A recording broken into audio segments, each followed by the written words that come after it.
Hello everyone, once again welcome back my YouTube channel Naveen Sir Physics. Now I am back new video in new concept in chapter current electricity. In this concept we talk about meter bridge and slide wire bridge.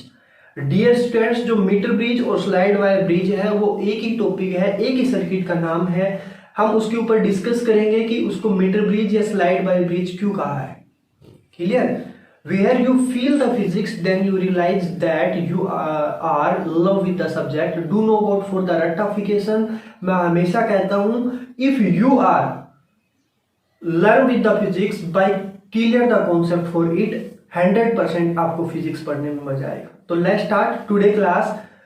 My key point is meter bridge and slide by bridge. So first thing come in your mind, what is slide wire bridge या meter bridge and why? आज के dear students जो हमारी class है उसके अंदर जो हम डिस्कस करने वाले हैं वो मीटर ब्रिज भी बोल सकता हूँ, उसको मैं स्लाइड वायर ब्रिज भी बोल सकता हूँ। होता क्या है, उसको हम पढ़ क्यों रहे हैं, ये सबसे पहले हमारे माइंड के अंदर आना चाहिए। तो जो मीटर ब्रिज है उसको मैं बेसिक बताऊं कि आपके पास सिंपलेस्ट वे में बताऊं कि आपके पास जो स्लाइड वायर ब्रिज होता है वो एक व्हीटस्टोन ब्रिज की ही एप्लीकेशन है, एक उसी का ही वर्जन है जिसके अंदर हम अननोन रेजिस्टेंस को ही फाइंड आउट करते हैं। तो मैं आपको सजेस्ट करूंगा, आपसे रिक्वेस्ट भी करूंगा, जो मेरा प्रीवियस लेक्चर है जिसके अंदर मैंने व्हीटस्टोन ब्रिज सर्किट को अच्छे से डिटेल से पढ़ाया है और आई होप आप सभी को समझ में भी आया होगा, तो एक बार आप वो वीडियो देखें फिर इस वीडियो के ऊपर आए, क्योंकि आज की जो क्लास होगी वो कंप्लीटली बेस है व्हीटस्टोन ब्रिज सर्किट के ऊपर। जिसको व्हीटस्टोन ब्रिज सर्किट आता है आज की क्लास उसके लिए 0% होगी, कुछ भी नहीं होगा, मतलब सेम टू सेम हम वैसे ही बातें करेंगे। सिर्फ आपको ये डायग्राम समझना है कि इस डायग्राम की कंस्ट्रक्शन कैसे है। तो प्लीज आपसे फिर मैं रिक्वेस्ट करता हूँ, आप व्हीटस्टोन ब्रिज सर्किट की जो भी आपके पास वीडियो है वह वीडियो जरूर पढ़े अगर आप इस वीडियो को देख रहे हैं तो लेट्स स्टार्ट टुडे क्लास। सबसे पहले जो व्हीटस्टोन ब्रिज सर्किट है उसका ये हमारे पास डायग्राम है। इस डायग्राम की जो कंस्ट्रक्शन होगी डियर स्टूडेंट्स, उसको मैं जो व्हीटस्टोन ब्रिज सर्किट का एक मैंने छोटा सा डायग्राम रफली डायग्राम बनाया है इससे इंटरलेट करूंगा ताकि आपको ये अच्छे से समझ में आए। तो एक बार रिकॉल करते हैं कि जो व्हीटस्टोन ब्रिज सर्किट था वो हमारे पास क्या था।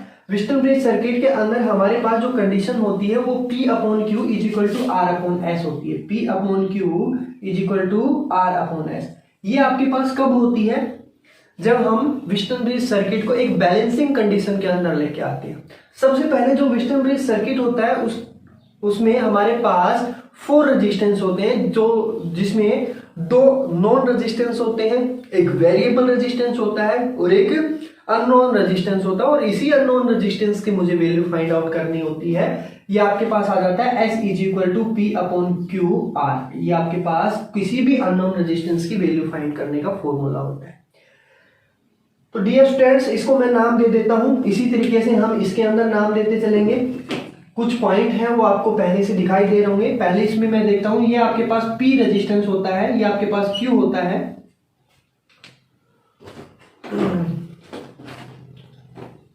ये हमारे पास P रेजिस्टेंस है, ये आपके पास Q है, ये R है, ये आपके पास S है और G आपके पास एक सेंसिटिव गैल्वेमीटर होता है। सेंसिटिव गैल्वेमीटर का मतलब है कि अगर आप थोड़ा सा डिफ्लेक्शन दो, मतलब अगर इस वेरिएबल की वैल्यू को थोड़ा सी चेंज की तो ये सेंसिटिव गैल्वेमीटर है वो आपको ज्यादा अमाउंट के अंदर क्या देता है, डिफ्लेक्शन देता है। ये आपके पास सेंसिटिव व्हीटस्टोन ब्रिज होता है। और सेंसिटिव जो गैल्वेमीटर होता है वो ये होता है कि इसके अंदर इस सर्किट के अंदर अगर फ्यू अमाउंट के अंदर भी करंट है उसको भी वो मेजर करेगा।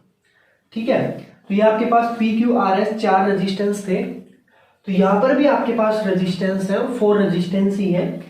ये आपके पास कैसा रेजिस्टेंस था, एक वेरिएबल रेजिस्टेंस था।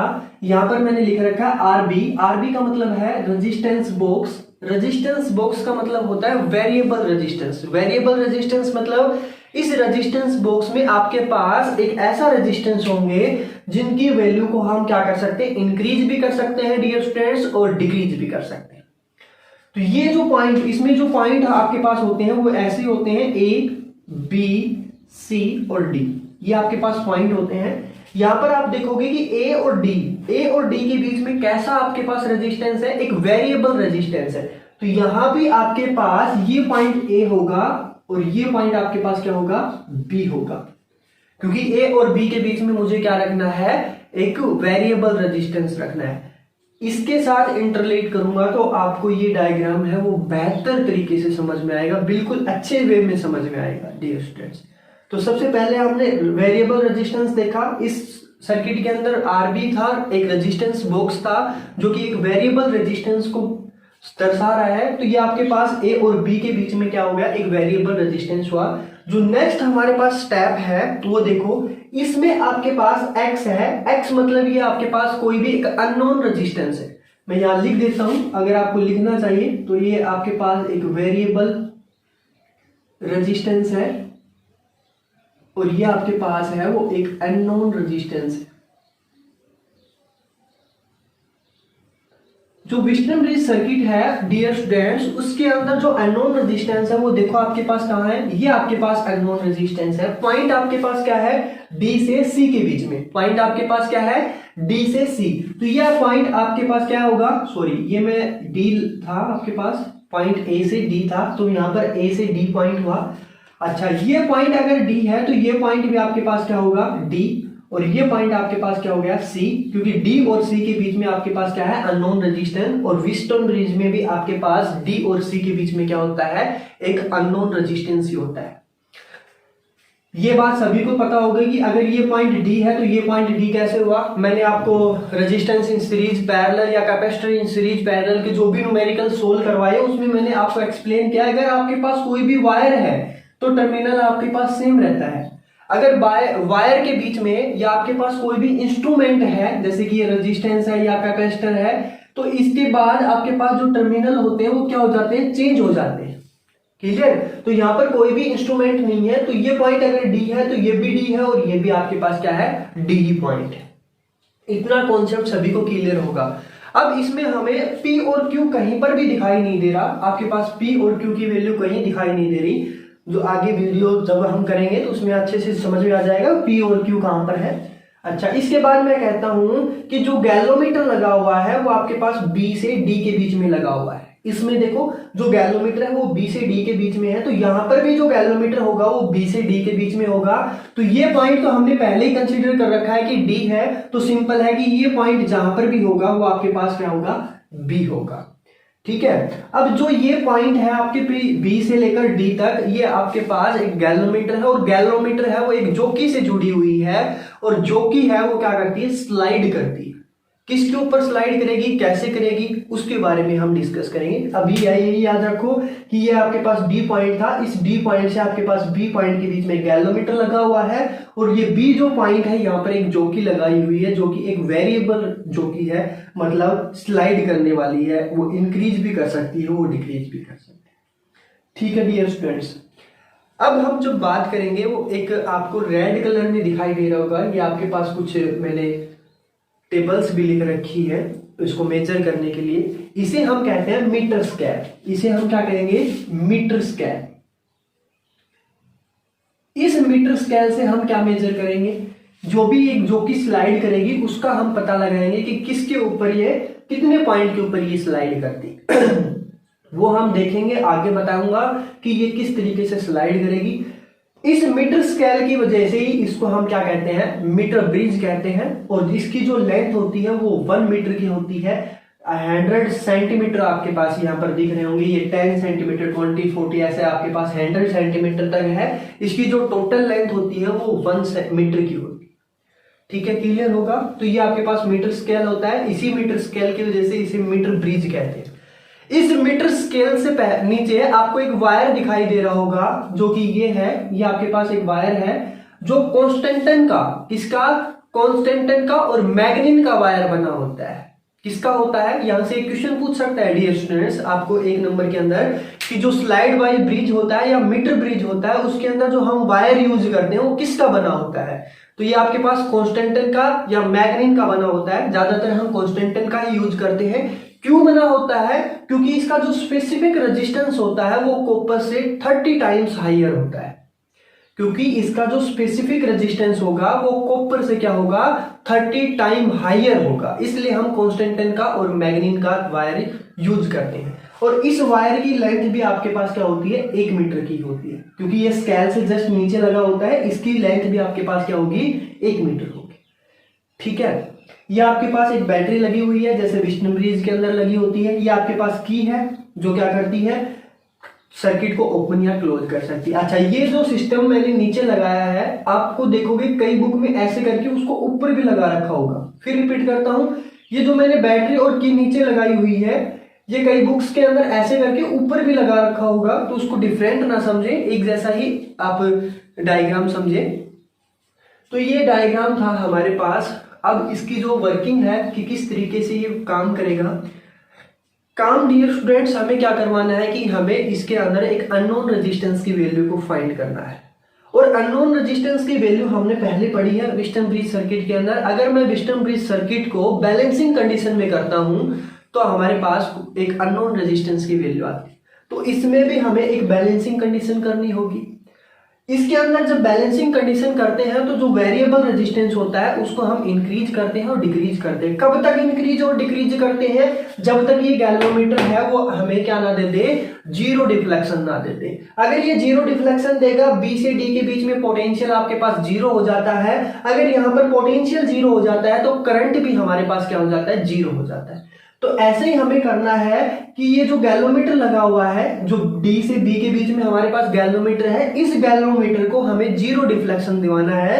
अगर ये जीरो डिफ्लेक्शन देगा तो हमारे पास एक बैलेंसिंग कंडीशन आएगी और उसी बैलेंसिंग कंडीशन के बेस के ऊपर हम क्या निकाल सकते हैं, किसी भी अननोन रेजिस्टेंस की वैल्यू फाइंड आउट कर सकते हैं। देखो, अच्छा, सबसे पहले जो जोकी है इसको हमें ए पॉइंट के ऊपर रखना है। डियर स्टूडेंट्स, एक बात और बता देता हूं, अगर ये पॉइंट आपके पास सी है तो ये पॉइंट भी आपके पास क्या है, सी। अगर ये पॉइंट आपके पास ए है तो ये पॉइंट भी आपके पास क्या है, ए।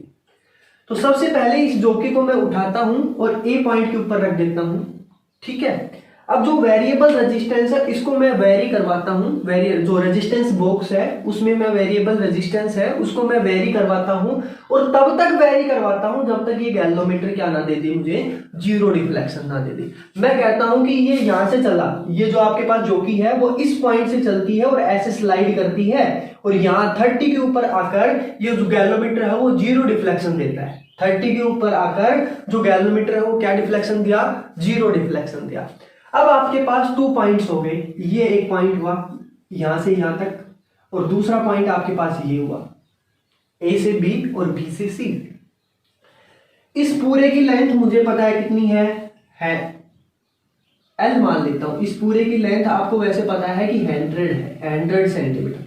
इस पूरे की लेंथ जो भी आपके पास कॉन्स्टेंटन का वायर है, इसकी जो लेंथ है वो आपके पास क्या है, 100 सेंटीमीटर है। इस लेंथ को मैंने मान लिया ये आपके पास जो ए से बी तक की, जहां पर आपको जीरो डिफ्लेक्शन मिला, जो गैल्वेनोमीटर है वो जीरो डिफ्लेक्शन दे रहा है, जो विस्टन ब्रिज की एक बैलेंसिंग कंडीशन को प्रूव कर रहा है, वो लेंथ मेरे पास एल है।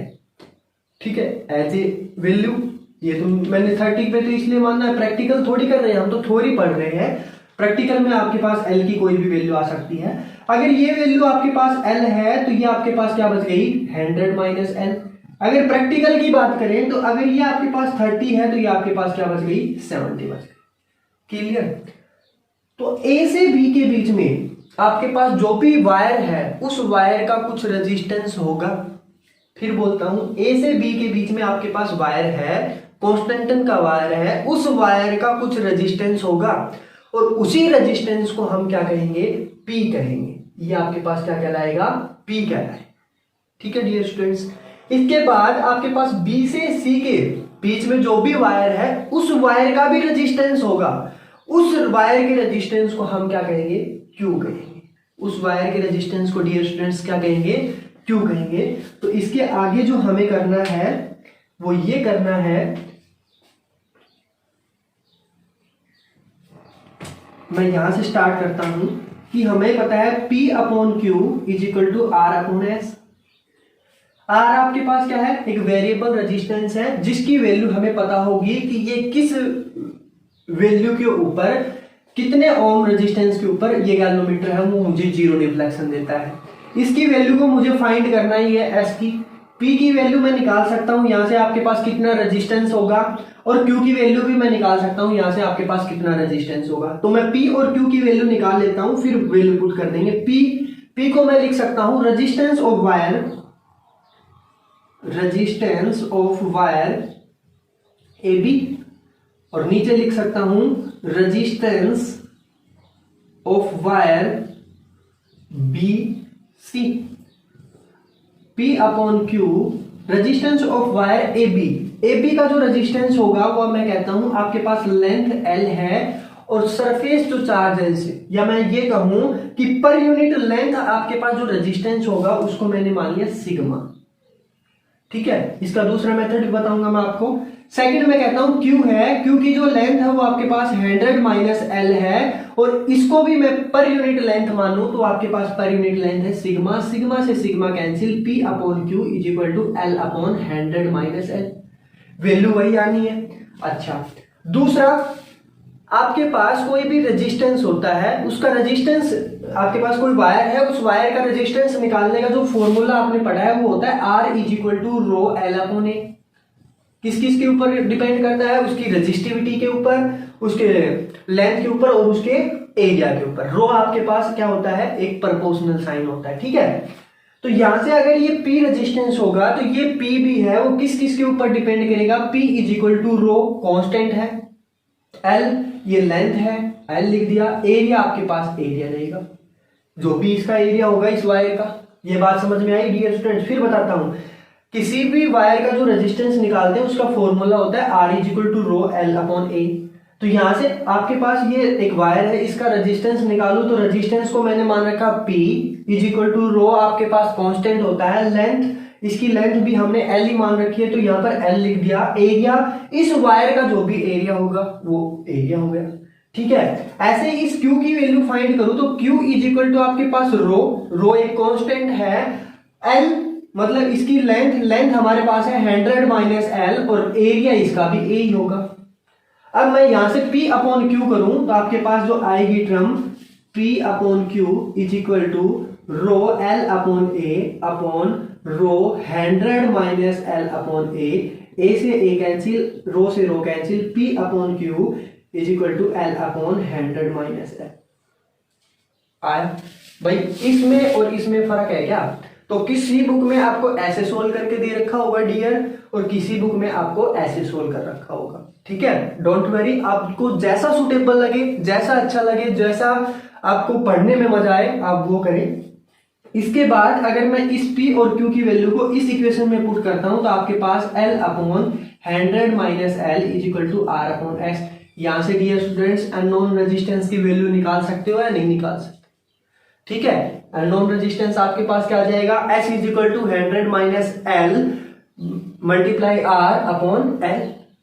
ठीक है, आप इसकी क्रॉस मल्टीप्लाई कर दें, क्रॉस मल्टीप्लाई करेंगे तो आपके पास क्या आ गया? 5L is equal to 100 minus L into R, और S की वैल्यू आपके पास क्या आ गई? 100 minus L upon R is equal to L। इसको अगर समझ में नहीं आया फिर बताता हूं, आपके पास ये टर्म आती है, इसको मैं इसमें रखूंगा तो आपके पास आया L upon 100 minus L is equal to R upon S। इसकी क्रॉस मल्टीप्लीकेशन करेंगे तो SL is equal to 100 minus L R, और S is equal to 100 minus L R upon S। L, ये आपके पास क्या आ गया? किसी भी अननोन रेजिस्टेंस का फॉर्मूला आ गया। तो डियर स्टूडेंट्स, आज की क्लास हमारी यही थी कि मीटर ब्रिज और स्लाइड वाइज ब्रिज पढ़ना था। एक